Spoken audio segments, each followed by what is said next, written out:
Bazar alıdan bir tane. Bayağı camat alı baka içe.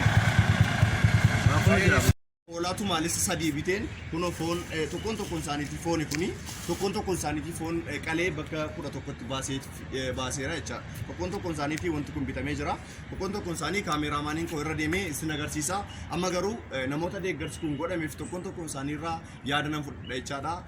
Assalaamu alaykum warahmatullah.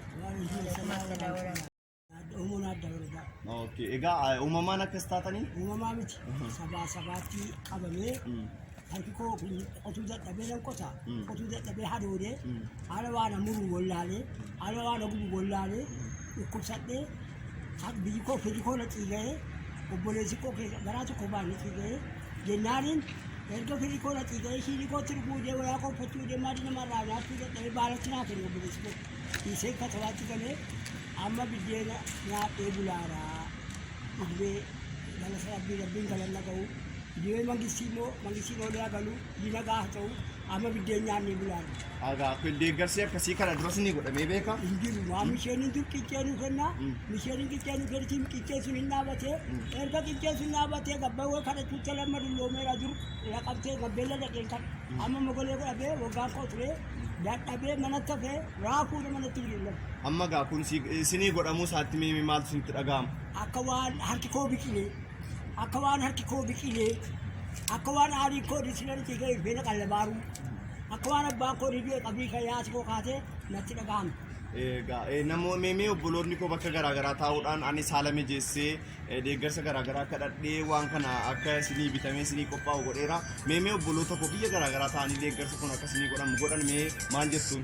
Jarri kana nuuf ergamee ati immoo harka kee ati immoo fideenu keetti ati karaa taate. Shorbaa kanatti dabalamee shorbaadhaaf ta'a jechaadha. Daakuu furnoo jechaadha. Daakuu furnoo kiiloo 5 jechaadha. Kun tamariidha. Tamarii faxaruu danda'an jechaadha.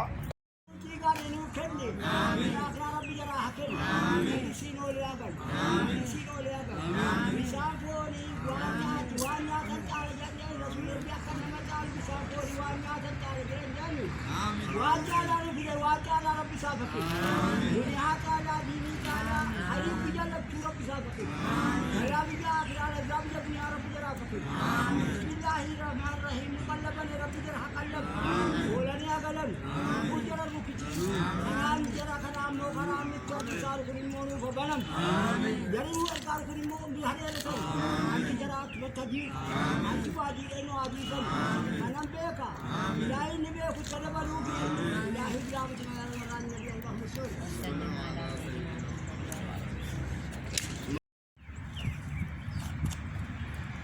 Inni kun shiroodha. Shiroo sadarkaa tokkoffaa jechaadha. Firee saddeettansaa kiiloo 2 jechaadha. Saddeettansaa tokkoon isaanii 8 bitamee jechaadha. Tokkoon isaanii 8 bitamee jechaadha. Kun immoo ashaboodha. Ashaboo ayodiiniidha jechaadha kuni. Kun immoo barbareedha. Yeroo kana immoo rabbi hundii hadeelee jaanuu qallabee karaanuu baasee waan arginu agarsiise kana immoo rabbi hundii hadeelee hiidichiidha hiideen beeknu namni akkana akka haadhaatti namatti waa funaanee namaa kennin jiru akka haadhaatti funaanee nuu fide